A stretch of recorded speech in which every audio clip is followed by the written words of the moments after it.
अस्सलाम वालेकुम नाज़रीन, आप देख रहे हैं ज़ीशान सैयद यूट्यूब चैनल। नाज़रीन, आज बात करेंगे चीफ जस्टिस काजी फाइज ईसा का अपने दोस्तों, उन दोस्तों को जिन्होंने उनके लिए आवाज उठाई थी, उनको दगा दिया। और दूसरी जानिब इलेक्शन कमीशन को झटका लगा। कैसे? ये दोनों चीजें हैं, आज के पॉइंट है, आज पे बात करेंगे। सबसे पहले बात करते हैं कि काजी फाइज ईसा जब वो कुर्सी पर नहीं थे तब उनका मौकफ क्या था, और जब कुर्सी मिल गई तब उनका मौकफ क्या था।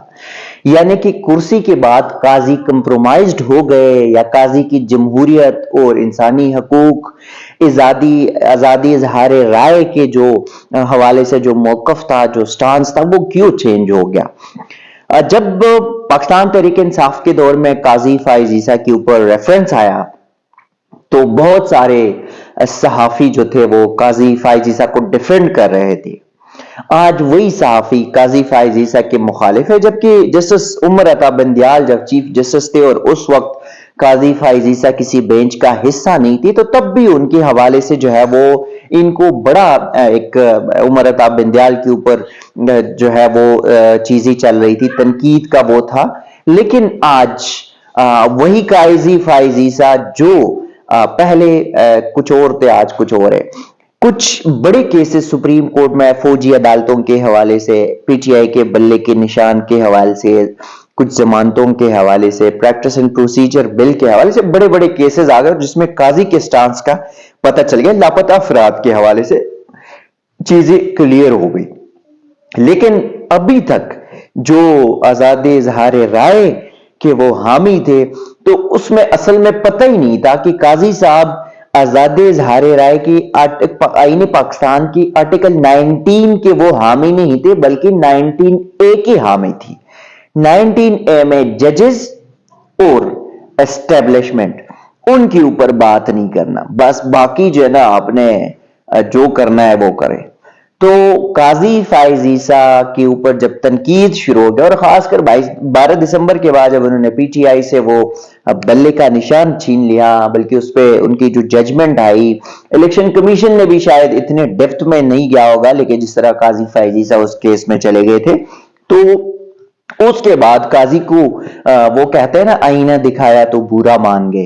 तो काजी साहब उस वक्त बुरा मान गए, और फिर उन्होंने बजाते खुद तो नहीं, लेकिन चलो एक कमेटी बनाई, फेडरल गवर्नमेंट को कुछ कह के फेडरल गवर्नमेंट ने कमेटी बनाई, फिर जेआईटी भी बन गई, फिर मीटिंग्स भी, और विद इन 15 डेज जो है वो 15 दिन भी अभी नहीं गुजरे उसके बाद, यानी कि 15 दिसंबर को ये कहानी शुरू हुई है। उसके बाद जो है वो अराउंड 500 के अकाउंट्स है, जिसमें टिकटॉक है, यूट्यूब है, फेसबुक है, ट्विटर है, टिकटॉक, ये सारा कुछ है। लेकिन गुज़श्ता रोज जो एफआईए ने 47 जर्नलिस्ट को लिस्ट जारी किए, तलबी किए कि आप आ जाए, आपने कुछ बयानात दिए। उसके बाद काजी साहब 6 घंटे बाद जब सोशल मीडिया पे वावेला मचा, सहाफियों ने इस्लामाबाद हाई कोर्ट और सुप्रीम कोर्ट एसोसिएशंस ने मीटिंग किया और एक मुतालबा किया। बहुत जो हर मकातबे फिक्र के लोग हैं उन्होंने इस चीज को कॉन्डेम किया। तब 6 घंटे बाद काजी साहब को याद आया कि हाँ जी, कुछ हुआ है, मार्केट में कुछ हुआ है। तो उसके बाद उन्होंने जो दोनों एसोसिएशन है, कोर्ट रिपोर्टर्स की तंजीमें हैं, उनके अहदेदारों को बुलाया, उनसे मुलाकात की और उनको कहा कि मंडे को मैं केस फिक्स कर रहा हूं आप सहाफियों को, और आपकी जो गुजारिशात है वो हमारे सामने पेश करे। तो अब देखते हैं कि काजी साहब क्या करते हैं। क्या आर्टिकल 19A पे चलता है या आर्टिकल 19 को भी मानता है। दूसरी जानिब इलेक्शन कमीशन की बात करते हैं, तो इलेक्शन कमीशन जो बहुत बड़ी जल्दबाजी में होते हैं हम वक्त, और खासकर इस बार एक मखसूस जमात को टारगेट किया जा रहा है, और बाकी जमातों के लिए जो है वो free and fair level playing field सब कुछ अवेलेबल है। पीटीआई का कोई उम्मीदवार अगर कहीं पर जलसा करे तो कवायद और जवाबित के खिलाफ वर्जी पर किसी को 50,000, किसी को 100, 1 लाख, किसी को 10,000, किसी को 30,000, इस तरह के जुर्माने होते हैं। हालांकि पहले तो जलसे की इजाजत नहीं होती, लेकिन अगर कभी हो भी गया तो वो फिर उसको इलेक्शन कमीशन जरूर जुर्माना डाल लेता है। दूसरी जानिब बाकी जमातों की کھلے بڑے بڑے جلسے ہو رہے لیکن کچھ بھی نہیں ہو رہا.